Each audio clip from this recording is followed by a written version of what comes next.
Well, here's a really interesting one, and if you're selling things or if you're purchasing things online, this is a story you want to pay some attention to. So police are warning social media users to be cautious when using digital platforms to buy and sell goods. This is after 2 men were allegedly shot and killed after responding to an advert selling a television set. It occurred in Gqeberha in the Eastern Cape, but is in no way an isolated incident. Let's talk about this now and the anatomy of this kind of setup with former policeman and private investigator Mike Bolhuis. Mike, good morning to you and welcome. So you're reading the newspaper, or you're responding to an ad, online. Typically, these are happening online. You see something you really, really like. You make arrangements to go to the house and view the items so that you can eventually purchase them and leave. This was the experience, we understand, of the 2 deceased. This was Aaron Alberts and Kyle Alberts from St. Albans. They were under the impression that they were going to this particular house to go and buy a TV set that was advertised, from what police tell us, on Facebook Marketplace. When they got there, the people at the house knew nothing about this. And while they were standing there, they were approached by 2 suspects who shot and robbed them, took their cell phones, took their cash, took their car. The bakkie was then, recovered a little bit later on. But they were basically sitting ducks. And I would love for you to share with our viewers what your awareness is just on the frequency of these kinds of incidents happening, and also just what your perspective is on this particular story and this profile of a setup. How's it, Iman? Thank you for the opportunity. Number 1, and this is to all and everybody, stay away from online buying on Facebook Marketplace, at least from there. You cannot trust it anymore. It is dangerous. This is not an isolated incident. It's been happening for the last year, and this is one of the few only that has been reported where people has either been killed or extremely attacked and gone through extreme trauma. So only some of the cases reaches the news, and this is what you've now heard. But this happens quite a lot. So Facebook Marketplace is unfortunately now dangerous ground. Stay away. It is very important to do a thorough investigation before you do any buying or selling.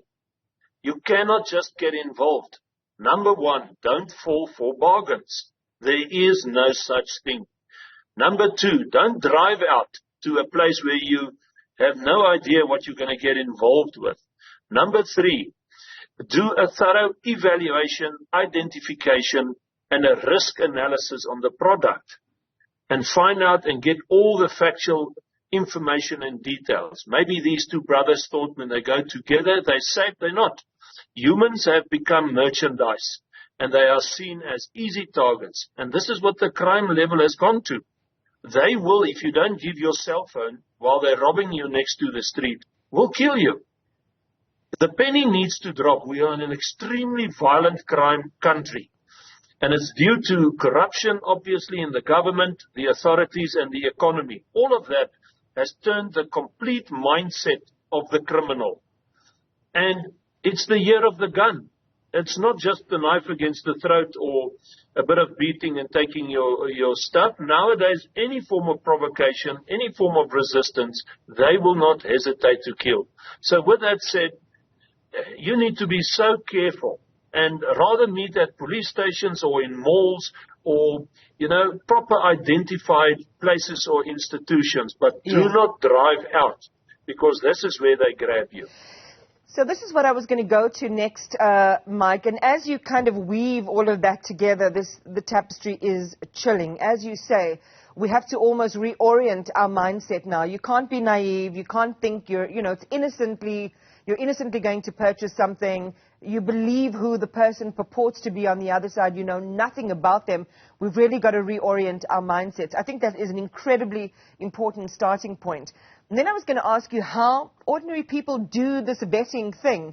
One of the tips you've just given us is rather meet at a neutral public place, preferably contained, something like a police station, something like a shopping mall, although even, at a shopping mall, people get robbed.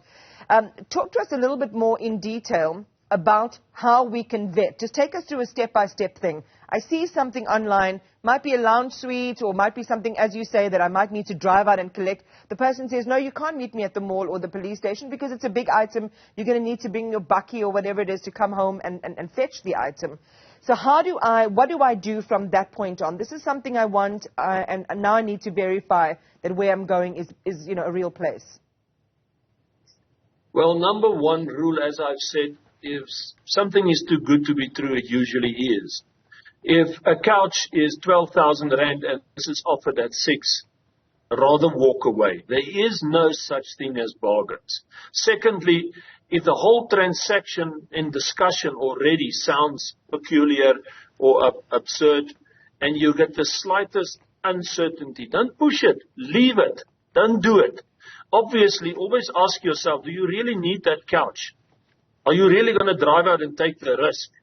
So we need to, you guys, the TV, and you're doing a brilliant job, the media, we need to tell everybody that we know and send them these videos and our projects and everything, that the guy on the street knows of this. Because most probably these two young brothers never read one of our projects or never watched me and you talking, Iman. That's the problem, is information is not out there.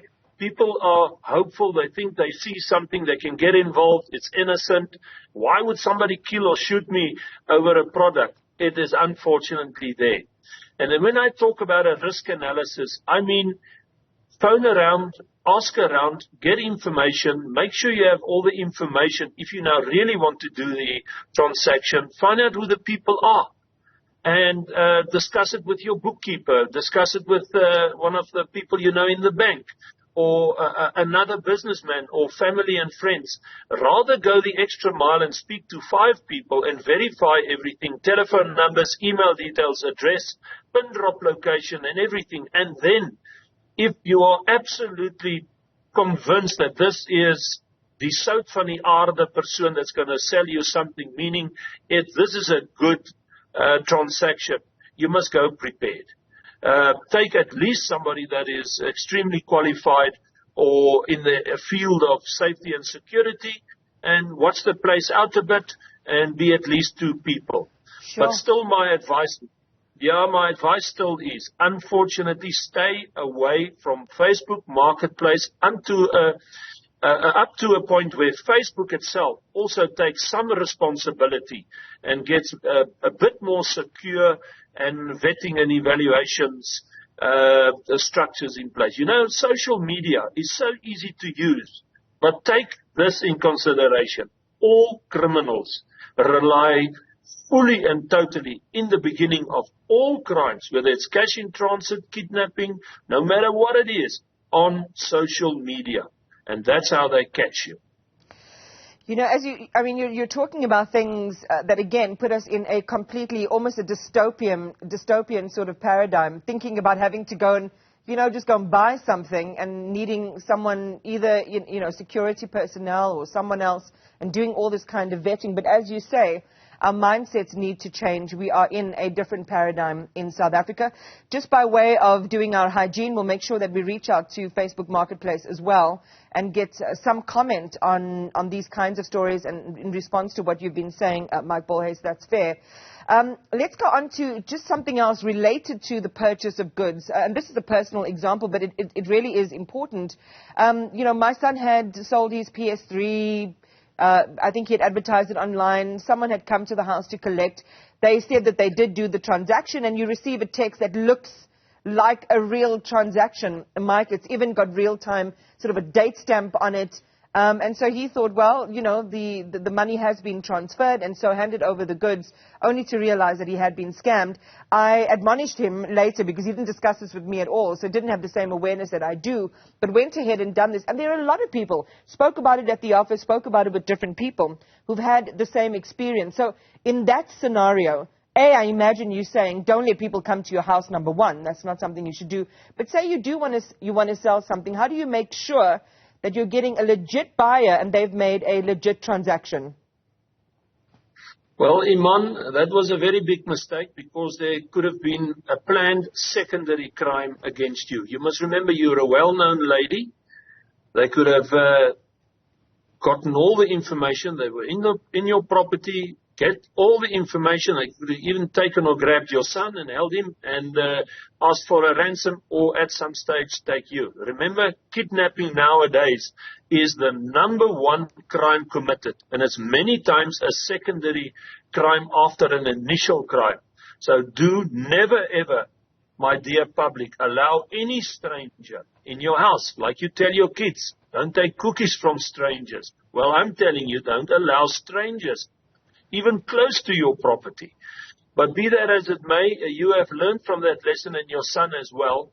If you want to sell something, you must follow the exact same procedures. And it's rather better to get less but get the money, and to go to a reputable institution and have it on a shelf, or advertised amongst your private WhatsApp groups or friends, or go to a guy that specifically sells it, but do take time. The problem is people want to sell things now and get the money immediately because they don't have food, they have got financial problems, and they are hasty. But in the process, they're being knocked and scammed.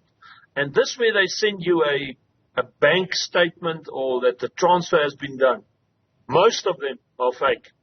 Let me tell you, we get more cases where those are cloned and copy and pasted and fake on the knocks and scams than any other, maybe in line with the sextortion as well. So I can tell you, there is no document available nowadays that is secure of not being cloned or copied or pasted and manipulated and is fake. That's identity theft. So you cannot take the shortcut and get the quick buck. And you must really consider proper time and doing all that I've said here before you buy or sell. Mike Bolhuis, thank you very much. Appreciate your time, appreciate your expertise as well as an experienced person in this arena. And again, we'll talk to you in future, I have no doubt, as we continue to look at the anatomy of crime and the different forms it's taking in South Africa. And as I mentioned earlier, we'll certainly get a comment as well from Facebook.